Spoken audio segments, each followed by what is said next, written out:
Okay, magandang umaga po sa ating lahat, no? Atin pong pag-usapan at panuurin itong nangyari sa House of Representatives kanina. Okay, kung saan nagkagulo doon. Kasi po ang sobra pong galing nitong si Representative Toby Chanco na real talk po itong mga buwaya dyan sa House of Representatives. Okay? Kasi po pinipilit po nitong si Toby Chanco na i-expose itong mga budget ng mga distrito, magkano po ang mga budget at saan po ito napunta.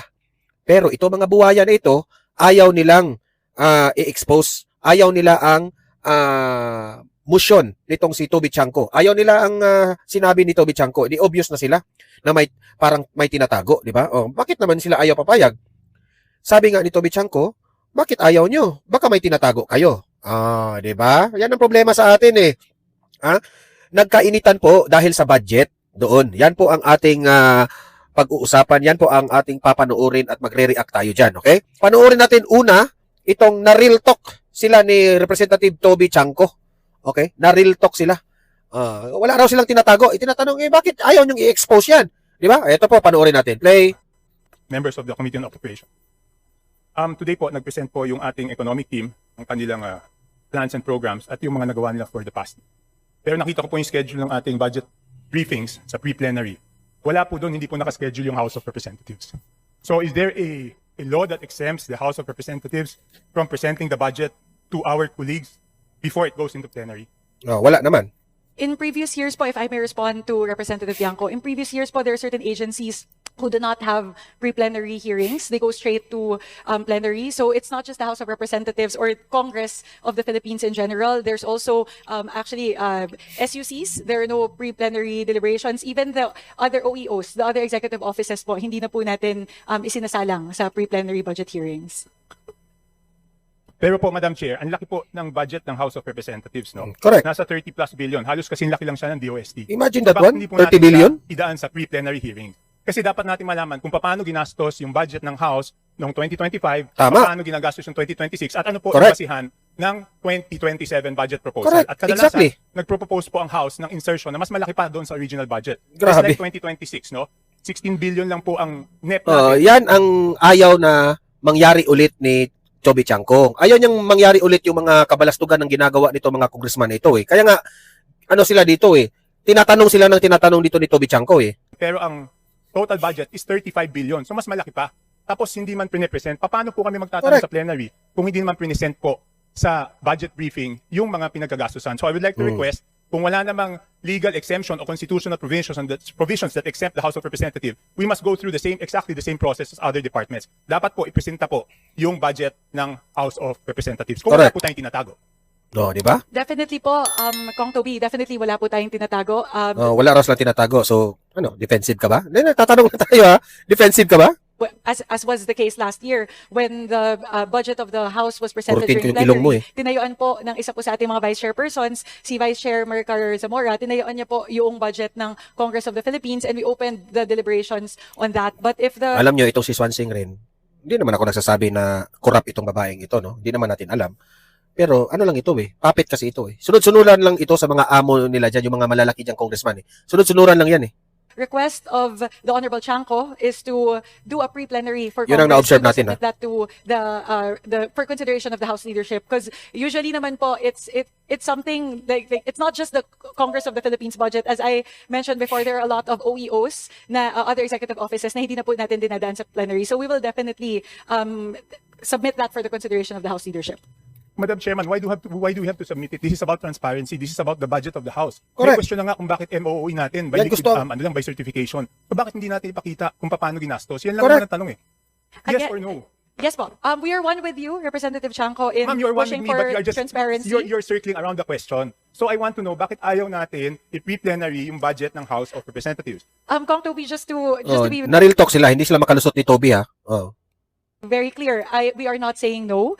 We are saying that this is not a decision that I can make right now. That is subject to the Hugas kamay siya, di ba? Kasi puppet lang naman ito eh. consideration of the House leadership. So again po, I am not saying no. Again, we've done so many reforms to promote transparency. We've done the BARC, bukas na po lahat ng mga amyenda, pinapakita po natin line by line, not just in the House, in the level of the House of Representatives, but even at the level of the Bicameral Conference Committee, pinapakita na rin po natin lahat ng amendments. So again, if this is a push towards transparency, most definitely po, we will support this, but this is not a decision that we can make at the moment. This needs to be submitted for the consideration of the House leadership. So, kailangan nyo pang magkonsulta sa mga buhaya dyan, sa yung mga amo nyong buhaya. Nagtatanong lang tayo, ha? Madam Chair, you're not saying no, but you're not saying yes also. Ayan, Diba? tumpak. I mean, ano bang problema? What is the problem? Why don't we ask the House leadership? Nandyan man speaker, nandyan man. Na-real talk sila. Natin tanongin. Again po, I am unable to say yes or no to that question because it is not my decision to make. I would have to, again, submit this for the deliberation of the House leadership. And we will, rest assured po, what the assurance that I can give, if it was within my jurisdiction, I would have been able to decide right here and now. But please give us some time to submit this for the decision and deliberation of the House leadership. But that is no assurance at all. 2025, ang net po natin, 16 billion. Sunog sila kay Toby. Nag-insert po ng 17 billion ang House. Naging 35 billion yung budget. 2026, ganun din. 17 billion ang net, 27 billion ang Correct. GAA. So, ibig sabihin, nag-insert Hindi pa ba tayo 17 natuto billion. doon, di ba? Tapos tayo Yan ang natin point niya. dumaan sa pre-plenary. So, anong problema? Ala! So I would like to reiterate that this is not an insertion. This was deliberated in the plenary. Although there was no pre-plenary for the budget of the Congress of the Philippines, the deliberations on the budget of the Congress of the Philippines was opened up during the plenary. All members were given the opportunity to propound questions to the budget sponsor. Ayaw last talaga year. nila. So although there were no Palusot pa eh. pre-plenaries for the Congress of the Philippines in the past budget hearings, meron Lulusot po talaga eh. nakataon ang lahat po ng mga miyembro na suliin Kurutin ko yung ilong yung mo eh. budget ng Congress of the Philippines pagdating po ng plenary deliberation. So if again the request is to have a pre-plenary for the Congress of the Philippines budget for this year, I will most definitely po, the assurance that I can give at the moment is that I will submit it to the wisdom of the House leadership. Tumaba na nga yung mukha mo eh. Sa plenary lang magtanong, bakit pa natin sila pinadadaan sa pre-plenary? Tapos tayo, ayaw natin idaan yung sarili natin sa pre-plenary. Ala! Pwede naman pala, di ba? Oh. Kung yun ang sagot niyo, kasi last year, gano'n, Real yung talk House sila. hindi dumaan sa pre-plenary, tapos sinagot lahat ng tanong sa plenary. Eh bakit lahat ng departamento pinadadaan natin tapos tayo hindi? Correct. Anong pagkakaiba? Madam Chair, point of order. Di ba? Go ahead po, before I respond. Unfair. Yes, Tama nga eh. Representative Tony Bet Toby Albano. Chanco is talking about our Out of order raw. plenary actions Bakit? that we can Takot take kayong up mabuking? amongst ourselves and not waste time with a lot of members who are ready No, it's not a waste of time. to talk and debate Gustong issues malaman ng taong bayan ng regarding the katotohanan. DCC.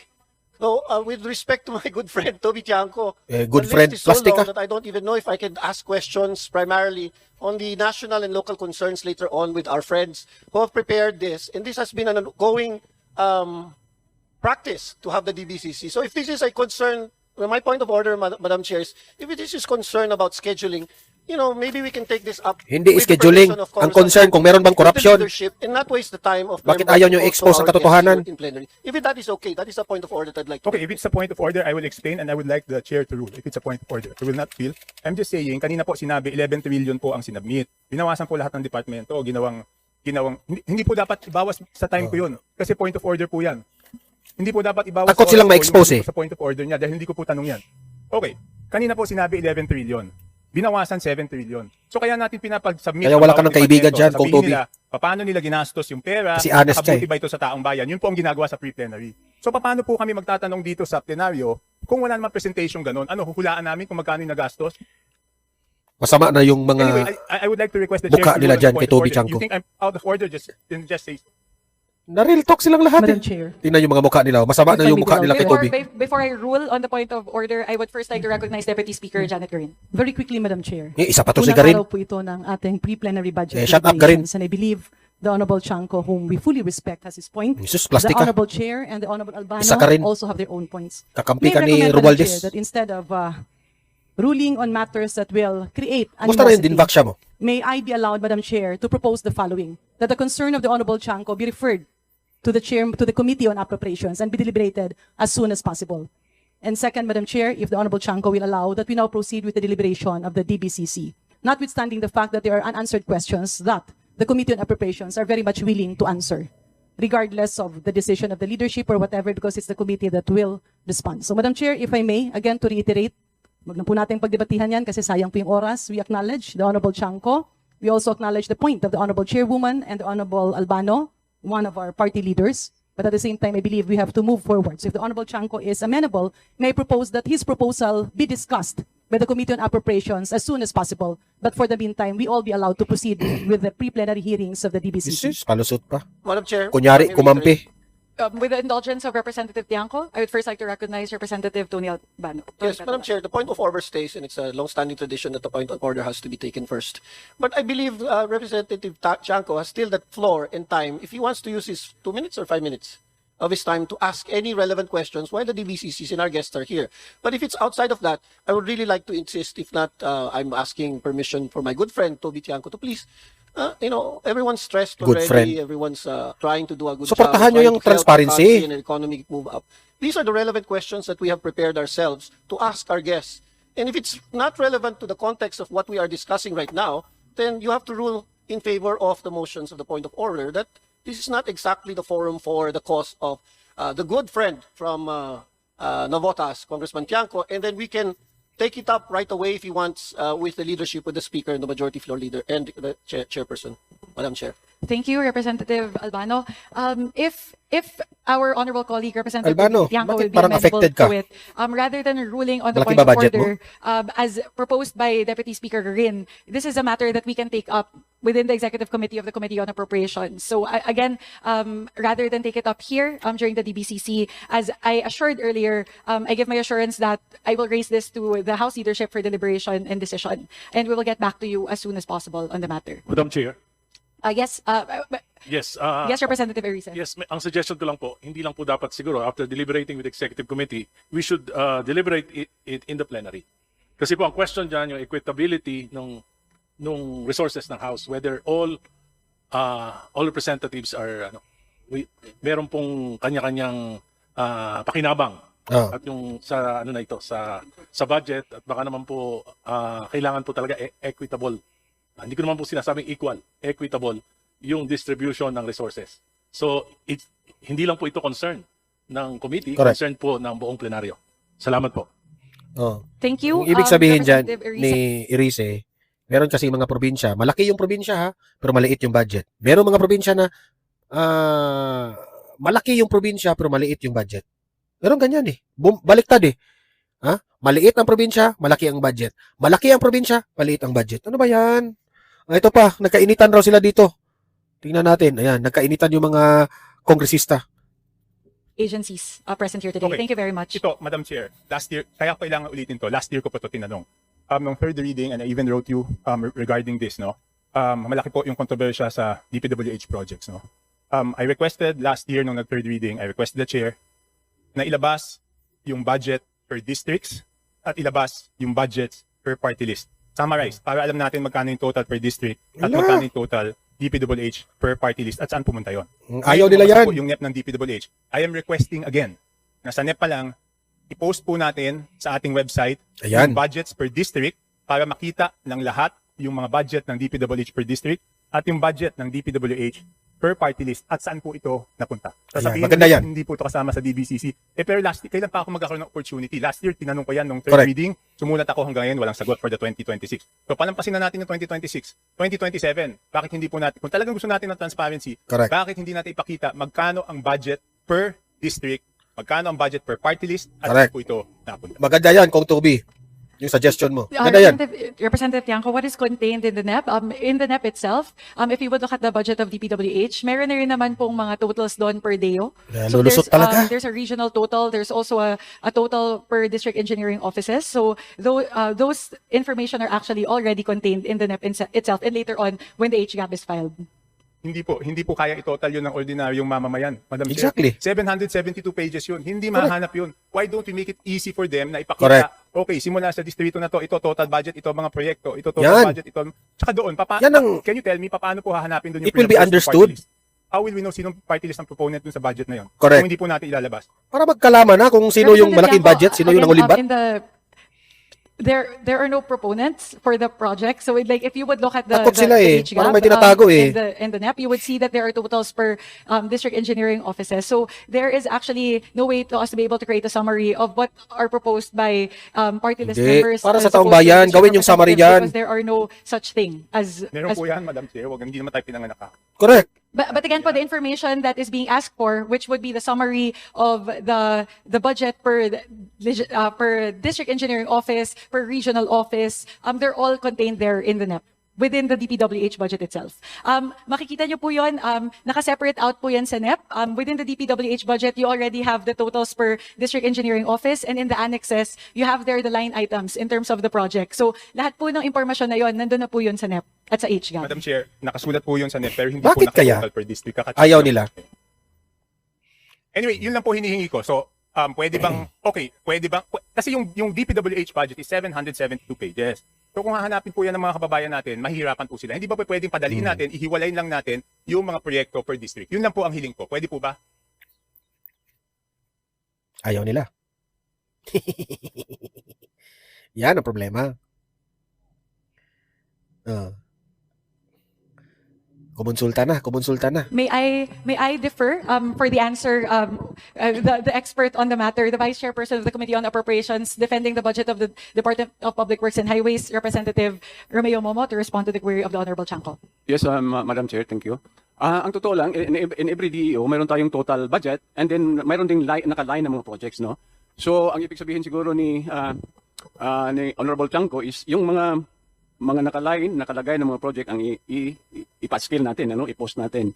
But yung projects na yun, madaling hanapin sa mga DEOs, no?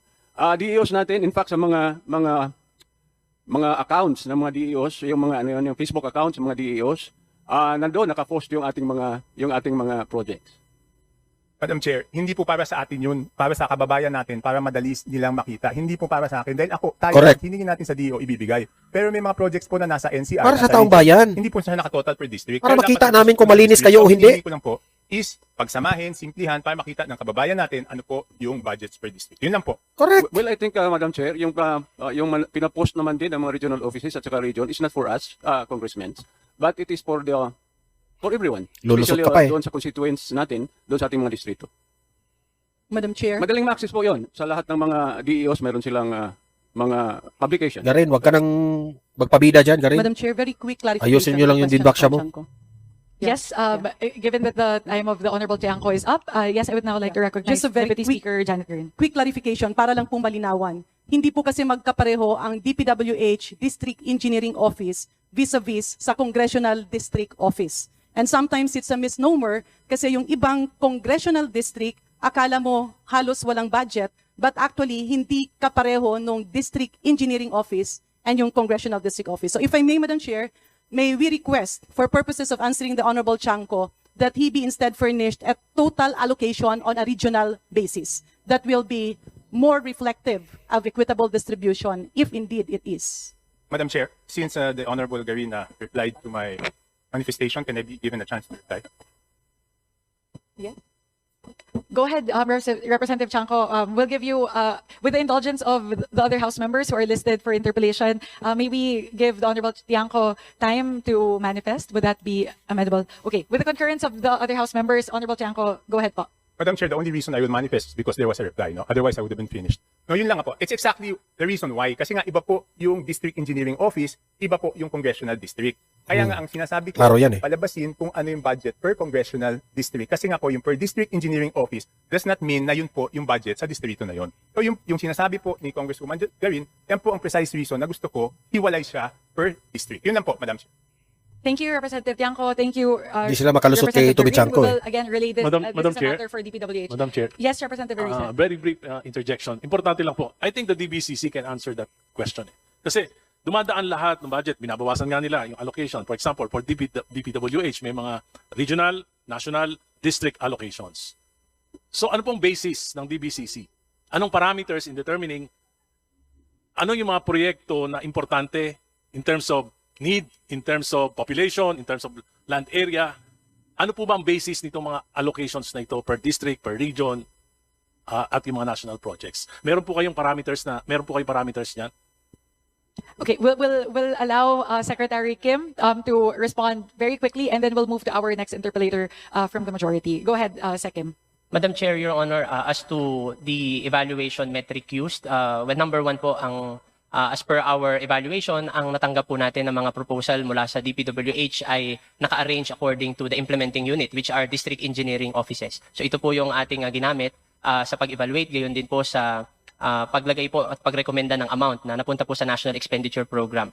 As to the requisite formula, number one po, we will defer to DPWH on a more detailed or specific formula dahil po sa level po ng DBM, pangunahin po sa aming naging evaluation yung implementation readiness ng bawat isang proposal, completeness po ng mga dokumento na magpupruweba na the projects submitted and part of the NEP are implementation ready at kompleto po yung mga dokumento mula sa project profile, program of works, gayon din po yung tamang geotagging dahil dito po nakabatay yung ating layunin na masiguro na maiwasan o mawala po yung posibilidad na maging mga ghost projects muli po yung mga proyektong nakasaad po sa NEP. So ito po yung naging pangunahin na metric na ginamit po ng DBM in evaluating the public works proposal submitted by the DPWH.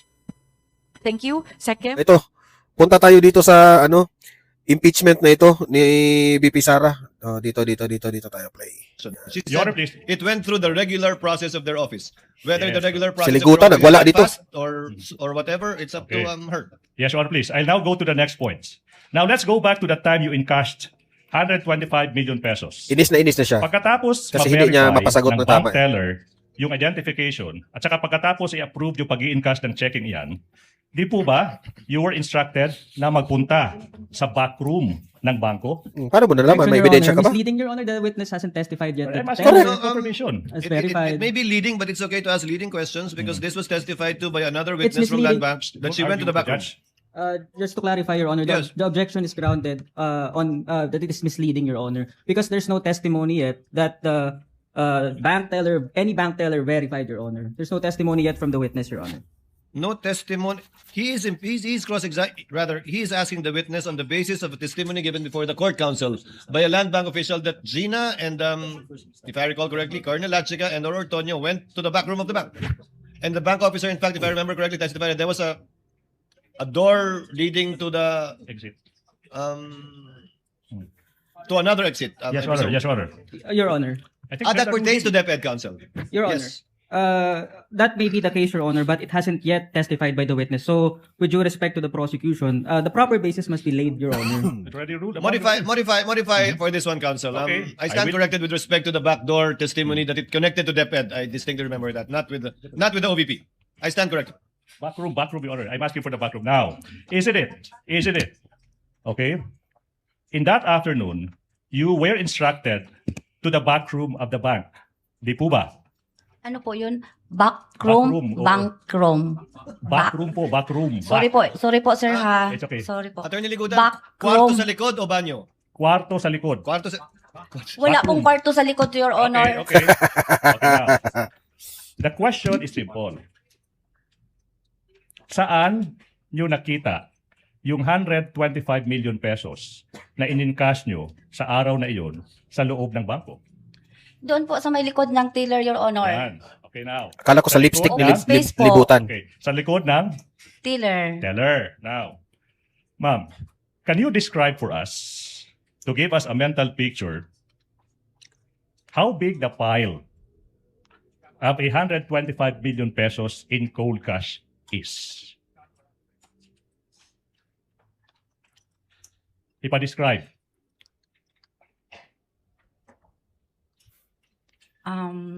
Sorry, sir, ha? Pero dili kayo ko well-versed sa mga Well-versed. measurement. We Pero will help nakasulod siya sa...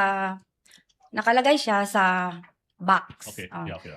na nakabandal tag 1 One- million ang isa ka bandal na nakaputos, nakabalot o cellophane na silyo pa, silyado pa. Tama po. Sinasabi mo, ma'am, na hindi ka well-versed sa measurement. Tama po ba, di ba? Now, I will show you a simulated representation of 125 million pesos. Sinabi mo 1,000 peso bill, di ba? Show that to the screen, please. I'm sorry. Ano ba yan? Ang laki-laki ng pera? You tell the public, ma'am, if yung nakita mong 125 million pesos in cold cash. Your Honor. Wait. Not done. Counsel, to finish the question, Okay. Attorney Mhm. Bacuel. Can you please confirm if the cold cash you saw 125 million pesos, do they look like that? Your Honor. Counsel? Before the prosecution proceeds with the question, may we just ask as to the source of the photo and how it was generated and produced? Yes, counsel. Either it is distorted because the 1,000 peso bills look bigger. Yeah.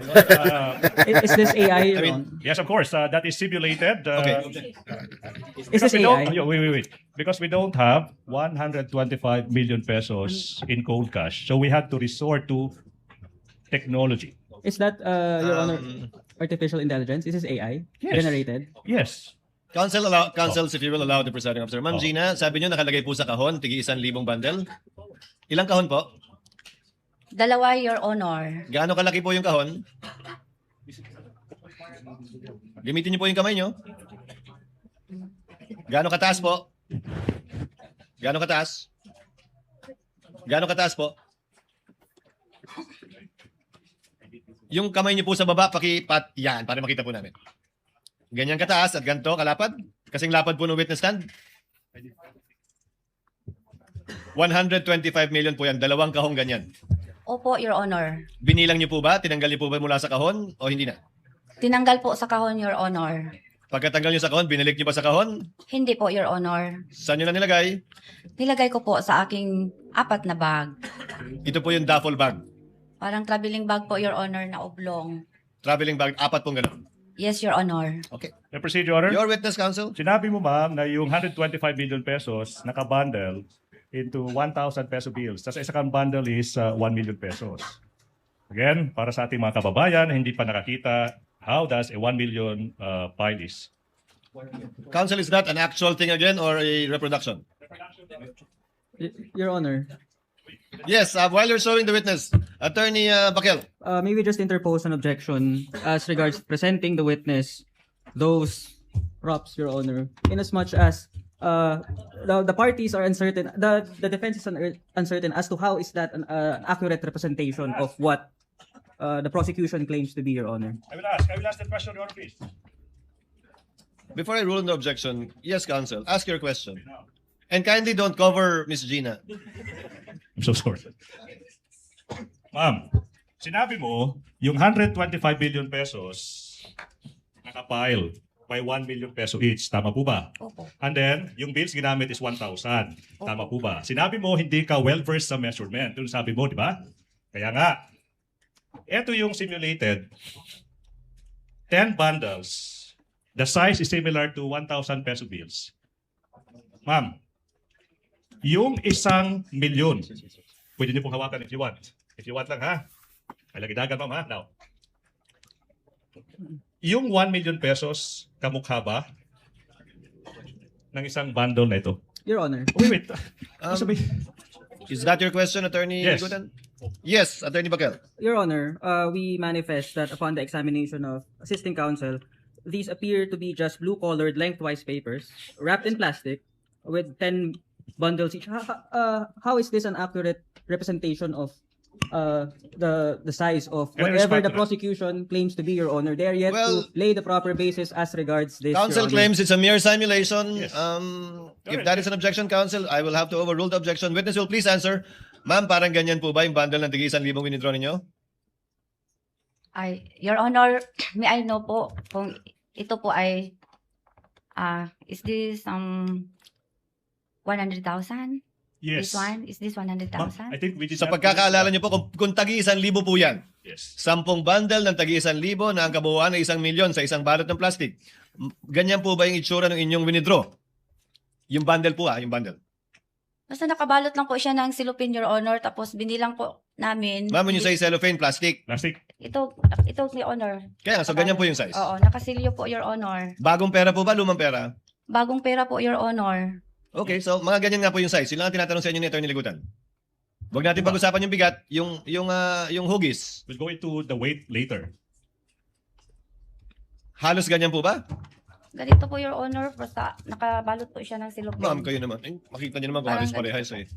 Para halos parehas po ba? Yun ang ganun kasimple yung tanong. May similarity kama, Your Honor. Okay. May manggod siya, lapad-lapad man ang kwarta. Okay. Thank you, Your Honor. Now, Madam Witness, Ilan yan? 1, 2, 3, 4, 5, 6. 1, 2, 3, 4, 5, 6, 7, 8. So 125 of these bundles, correct? Yung nakita nyo sa hapon na yun. December 20, 2022. Tama po ba? Unsa? Yun yung nakita nyo sa Yeah. bangko na in-cash ng Office of the Vice President. Cash, cold cash. Sa hapon na yun. Tama po ba? Ano po? 125 million po to, Your Honor, ang nakita nako. Among giihap. Yes. Gibilang po namin, Your Honor. Yeah, 125. Your And then- Honor. Just to clarify, Gina, before Attorney Bakel, before I recognize you, bundle count lang po ang ginawa niyo. Bundle count po, Your Hindi niyo Honor. na po binuksan yung cellophane, ang sinasabi niyo yung plastic, binilang niyo na lang po 125 yung ganun. Hindi na po, Your Honor. Nakasilyo po kasi siya, Your Honor. So binilang niyo na nga lang po 125 na ganun. Opo, Your Honor. Hindi na isa-isa. Hindi niyo na binilang isa-isa yung bill. Yung tigi 1,000. Dili natin. Hindi na po. Hindi Okay. na. Attorney Bakel, yes, what is your comment or objection? Your Honor, may we respectfully ask if the props could already be removed, Your Honor, as it's not necessary for the testimony of the witness. It is, Your Honor. It is. Are you done yet with that with your Not yet, simulation, Your Honor. counsel? Not yet. Okay. Now, Wind it up. yes. Now, I'm sure, Madam Witness, with your figure, kanang imong kadakon sa lawas, ma'am, you would not be able to bring yung kadami-daming 125 million pesos in cold cash na yan. Tama po ba? Tama po. Now, who were with you in the bank yung moment na yan? Your Honor, ibig sabihin pa kung sinong kasama ko pagpunta sa bangko. Yung nasa bangko na, sa loob ng bangko, kaharap yung 125 million pesos in cold cash. Sino yung kasama mo from the Office of the Vice President kung meron man? Your Honor, before the Yes, witness Attorney may Bacal. answer, Your Honor, the question of the prosecution is totally unrelated to the use of the props, Your Honor. Your Honor, May we I just am request, going Your Honor? there. I'm still not finished.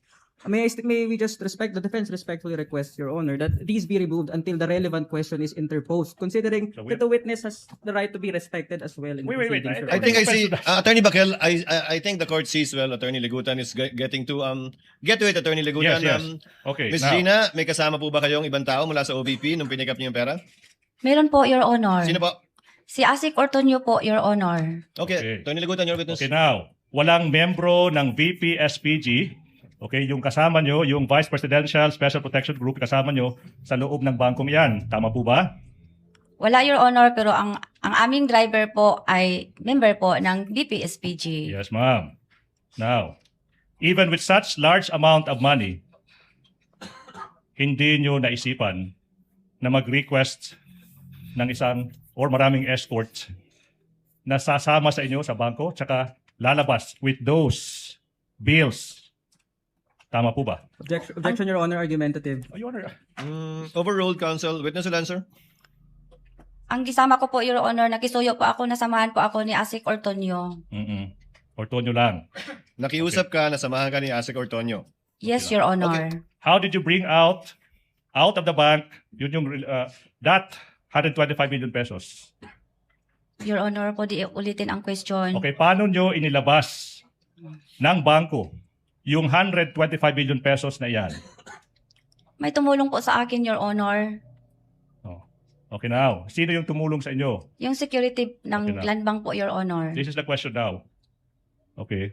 Yung 125 million pesos na yan, did you put it into bags or you brought them out one by one? Nailagay po yun sa 4 na bag, Your Honor. 4 na bags. So, hindi po hand carry lang yung bills na yan. Hindi, Your Okay, so Honor. now we will give in to what the defense wants, Your Honor, please. Having been satisfied that this person cannot bring out of the bank using her own 2 hands these bills, no, we can now. Attorney J, Assisting you counsel. may now remove.